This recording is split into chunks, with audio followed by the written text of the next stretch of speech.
Hi, class. My name is Amanda Scott. It's good to meet you all, and I hope you've had a great week and you're having a good Sunday. It's beautiful outside, and I hope you've enjoyed the day.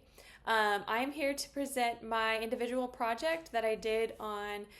It's actually a nonprofit that I'm interested in starting, that I've thought about more recently as a new mother. I have a 7-month-old child that was born in March, and I am pregnant again. Um, so I'm due again in April next year, Irish twins.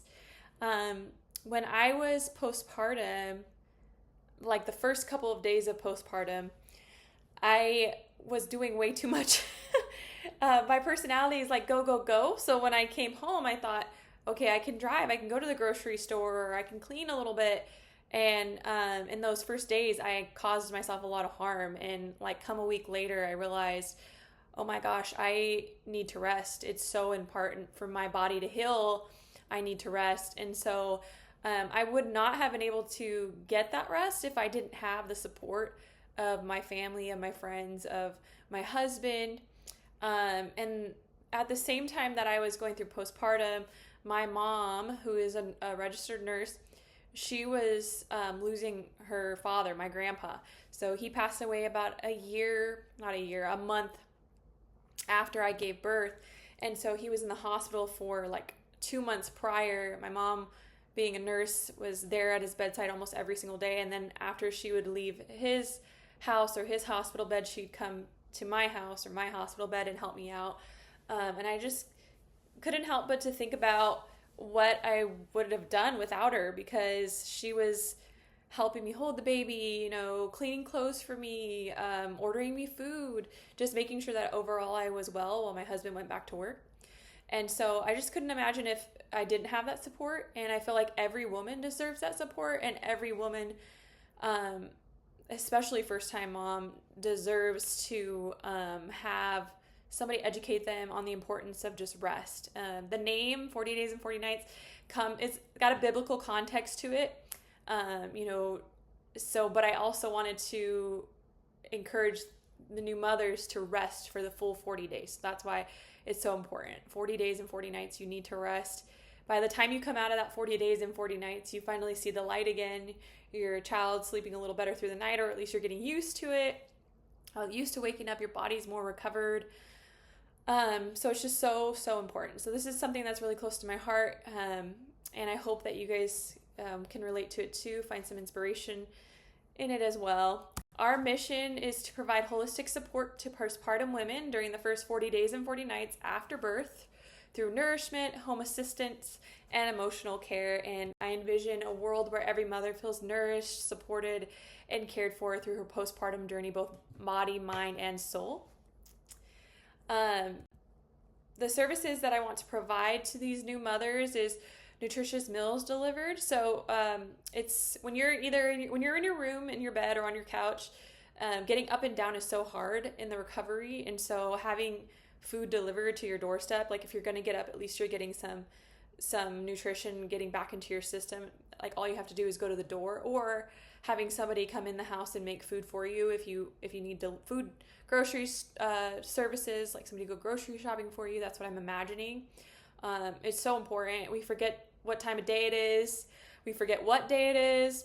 And we don't feed ourselves because we're so busy feeding the baby, but we can't feed the baby unless we feed ourselves. And so it's really important that we're giving ourselves the nutrition so that our baby will have that nutrition in turn, and we can heal faster. Another thing is house cleaning and light organization. So what I mean by that is, I know a lot of us women, or at least for me, I'm a little bit OCD.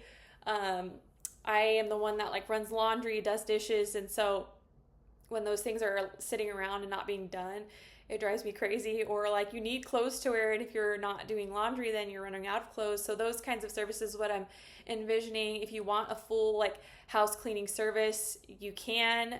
It just depends on like the necessity of it. If you have a lot of children in the house, how many people are in the house, that kind of thing. But I'm thinking mainly like running your laundry, doing your dishes, making sure the bathroom's cleaned up after you, that kind of thing. And then light organization is like, okay, next to your bed you have a pump and some medication and some bottles and formula. And so making sure that that's always kept clean and organized for you. Things are in reach for you as a new mother.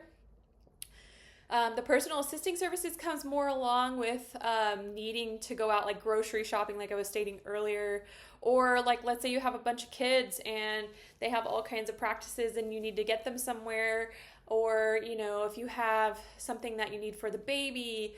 Also something that I found really hard to do, and it seems like it wouldn't be hard to do, is but in that time when you're just exhausted, even just calling to make an appointment.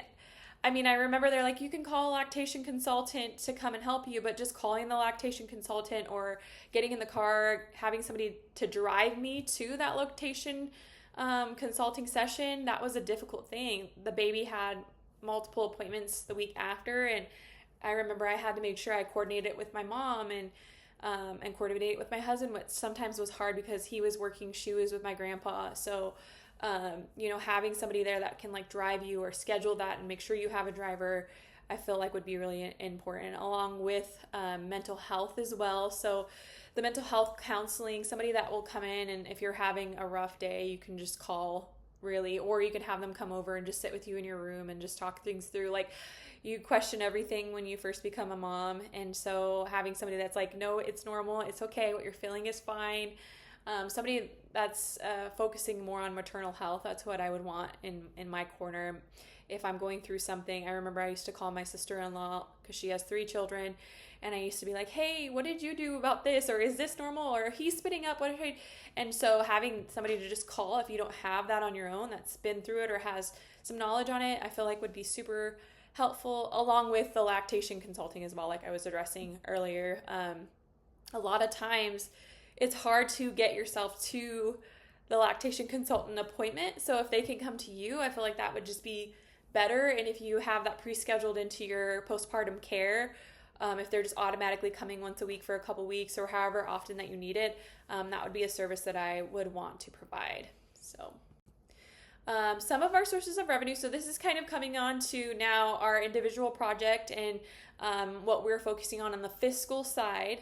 And as a fiscal coordinator, I find this very interesting, and it was good for me to kind of go through it myself as I'm a new fiscal coordinator, because I'm coming up with like if it were my own, which puts me into the seat of some of my coworkers that are have founded the organization that I work for, and the process that they had to go through to start up their nonprofit. But there's going to be 3 sources of revenue essentially. So donations and grants. So the donations and grants, obviously grants you're going to want to apply. We want to at least apply to like 2 in the first year. Obviously the amounts per grant depends. The terms of the grant depends on what you're going to get. But at least 2 grants is what I'd like to acquire in the first year. And then donations from individual donors, family foundations, and maternal health foundations. So donations, we're thinking are going to average, donations and grants are going to average about $4,000 a month, spread over the course of the year. And then fundraising events. So 2 events is what I was envisioning. A Mother's Day event, so you'd have a brunch where all the proceeds go to the organization, and then a gala, because I love a good dressing up and going out, especially during the holidays if you don't already have something to celebrate.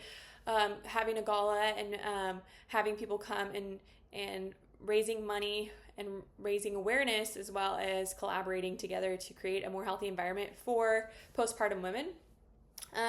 During these events, we're expecting to raise around $10,000, so that's roughly $1,667 per month, averaged